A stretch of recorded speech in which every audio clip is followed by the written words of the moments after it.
Баршаңызға сәлем, каналыма қош келдіңіздер. Сіздермен бірге Ләйләгүл.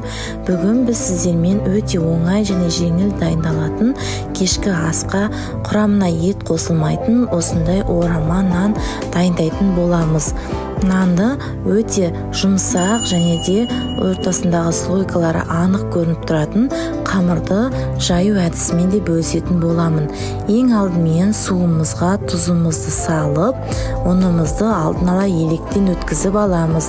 Және де оған бір дана жұмыртқамызды қосып, жаңағы тұз қосылған суымызды аз-аздан құйып, жұмсақ қамыр илейтін боламыз.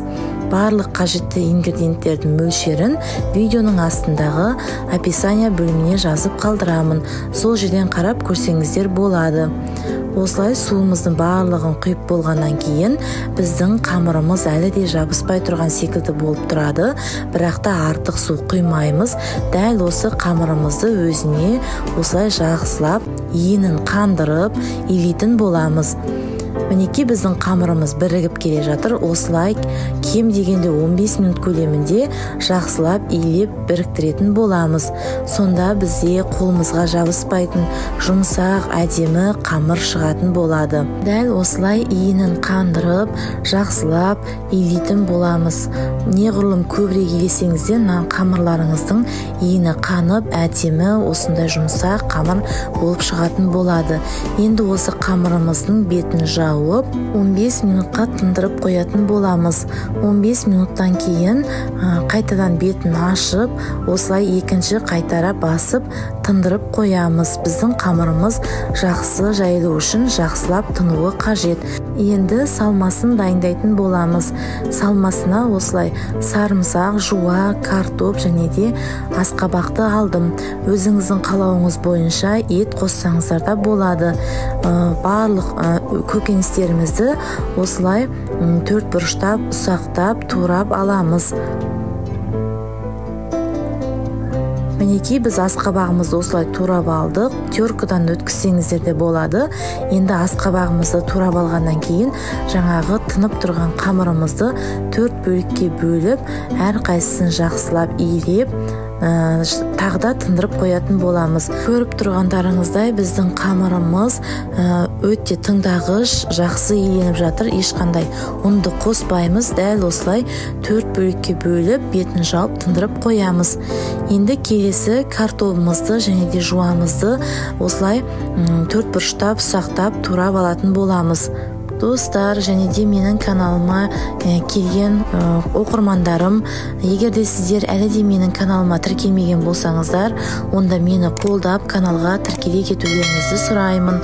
Және де менің каналымда басқа да түрлі торттардың, тәтті пирогтардың, әртүрлі блинилардың рецепттері бар. Сондықтан міндетті түрде мені жоғалтып алмас үшін каналға тіркелуді ұмытпаңыздар. Енді барлығын турап болғаннан кейін чесногымызды осылай пресстен өткізетін боламыз. Барлығын осылай пресстен өткізіп аламыз. Мен осылай чеснокты көбірек мөлшерде қолдандым. Біздің тағамызға ерекше дәм беріп тұратын осы чеснок болады. Сондықтан міндетті түрде көбірек қосып қойсаңыздар болады. Енді дәміне қарай тұзымызды, бұрышымызды қосамыз және де 2 ас қасық сұйық май қосамыз. Менде сұйық май қосылған жері видеоға түспей қалыпты. Содан кейін осылай барлығын біркелкі араластырып аламыз.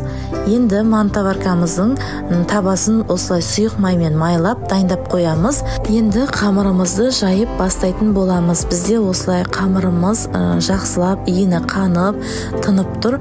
Енді осы қамырларымызды ақырындап жайып бастайтын боламыз. Өте оңай және де тез дайындалады. Сондықтан міндетті түрде осылай дайындап көрсеңіздер болады. Сонымен қатар бұл жерде біз салмасына фаршты немесе туралған етті қоссақ та болады. Ол өзіңіздің қалауыңыз бойынша қоспасаңыздар да болады. Немесе түрлі шөптерді, сарымсақ, жусай қоссаңыздар да болады. Өзіңіздің қалауыңыз бойынша салмасын ауыстыра берсеңіздер болады. Енді осылай салмамызды жұқа қылдырып салып шығамыз қамырымызға. Содан кейін шетінен бастап осылай дөңгелектеп ораймыз. Енді дөңгелектеп орап болғаннан кейін жаңағы мантоварканың табағына алдын ала майлап аламыз.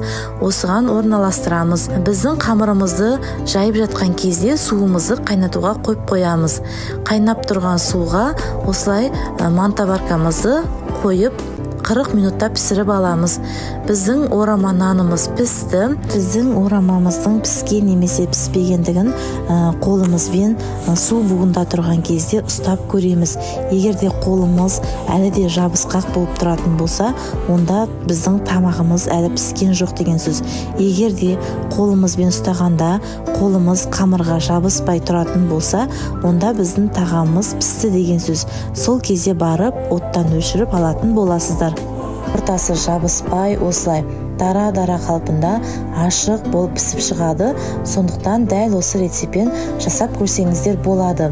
Бұл жердегі ең басты құпиясы біздің қамырымызды дұрыс иілеп және де иін қандырып жаюымызға байланысты. Сондықтан дәл осы рецеппен міндетті түрде дайындап көріңіздер. Сіздермен бірге болған Ләйләгүл.